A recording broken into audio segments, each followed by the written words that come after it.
జరగొండతో సహా కూడా జరగొండ కొంచెం పక్కకు వచ్చినా కూడా అది కూడా దగ్గరగా ఉంది అది కూడా. తర్వాత శివపురం కానీ సాధుకొండ కూడా జరగకూడదనే మా ప్రయత్నం. గవర్నమెంట్ ఆఫ్ ఇండియాతో కూడా మాట్లాడి సీఎం గారు దృష్టికి తీసుకెళ్ళినాము. అది కూడా ఈ ప్రాసెస్ జరిగింది కాబట్టి గవర్నమెంట్ ఆఫ్ ఇండియాతో కూడా మాట్లాడి ఏ విధంగా ఇక్కడ అసలు మైనింగ్ ఎక్కడ మన్నాయి కొండకు సంబంధించి 4 కొండలు అనుకుంటా, నాకు తెలిసి 4 కొండలు జరగకూడదని మా ప్రయత్నం. ప్రస్తుతం వర్క్ జరుగుతుంది కదా, ఎక్కడ జరిగింది? వర్క్ ఏం జరగలేదు.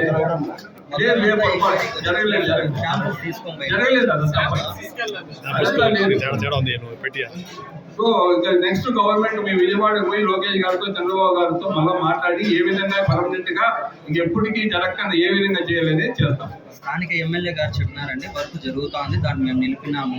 ఎక్కడ నిలిపినాడు?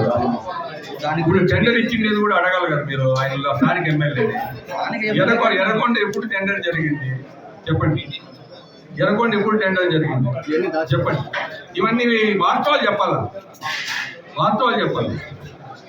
నేను చెప్పేది ఇది ఎర్రకొండ జరిగింది కాబట్టి ఈ సమస్య వచ్చింది. తర్వాత డిపార్ట్మెంట్ ఢిల్లీ మైనింగ్ వాళ్ళు కానీ అందరూ శివపురము సాధుకొండకు కూడా వచ్చినారు. అది ఎర్రకొండే ఫస్ట్ జరగకుండా ఉంటే ఈ సమస్య లేదు అసలు. చెప్పండి. కాబట్టి మీకు మిగిలినవన్నీ ప్రజల మనోభావాలు గౌరవించి ఖచ్చితంగా మైనింగ్ జరగదని మేము చెప్తున్నాం. దానికోసమే కదా ఇంత దూరం వచ్చిండేది. లోకేష్ గారి మాట ప్రకారము మనోభావాలు దెబ్బతినకూడదు, హామీ ఇచ్చి ప్రభుత్వ తరఫున హామీ ఇవ్వాలనే మేమందరం ఇక్కడికి వచ్చినాం. ఖచ్చితంగా మళ్ళీ విజయవాడకి పోతాం, సీఎం నోటీస్ తీసుకెళ్తాం. మీరు చెప్పిన ఇట్లు మనోభావాల గురించి చెప్తాం. సీఎం గారికి తెలియకపోతే మనం చెప్పాలా ముఖ్యమంత్రి గారికి. మనం ఎవరు ఉద్యమం చేయనప్పుడు ఆయన చేశాడు చంద్రబాబు నాయుడు గారు. మీరంతా ఉన్నారా ఆ రోజు ఉద్యమంలో? ఇక్కడ ఉన్న వాళ్ళు ఎవరు ఉన్నారు ఉద్యమంలో? జోరకాంత్ రెడ్డి గారు ఏడున్నారు అప్పుడు? ఎక్కడున్నారు చెప్పండి.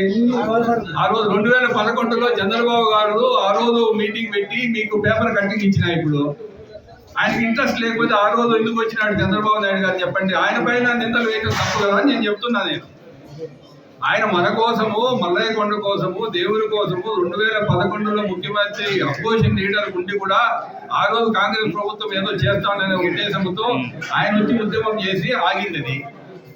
ఆ రోజు ఎక్కడుంది అని ఈ రోజు మీరు చంద్రబాబును విమర్శించే స్థాయి లేదు కదా మీకు. అది నేను చెప్తున్నా. నేను ఉద్యమం చేసిన నాయకుడు ఎప్పుడో 2011లో ఆయన గురించి మాట్లాడొద్దండి, మిగిలిన విషయాలు మాట్లాడండి. ఏమన్నా ఉంటే తప్పలేదు. మనోభావాలు ఉన్నాయని చెప్పండి, దేవుని గురించి చెప్పండి, ఆపమని చెప్పండి, రిక్వెస్ట్ చేయండి ముఖ్యమంత్రి, తప్పులేదు. ఆయనకు సంబంధం ఉంది, ఆయన వల్ల ఇవన్నీ అయినా చెప్పడం తప్పు కదా అని నేను చెప్తున్నది.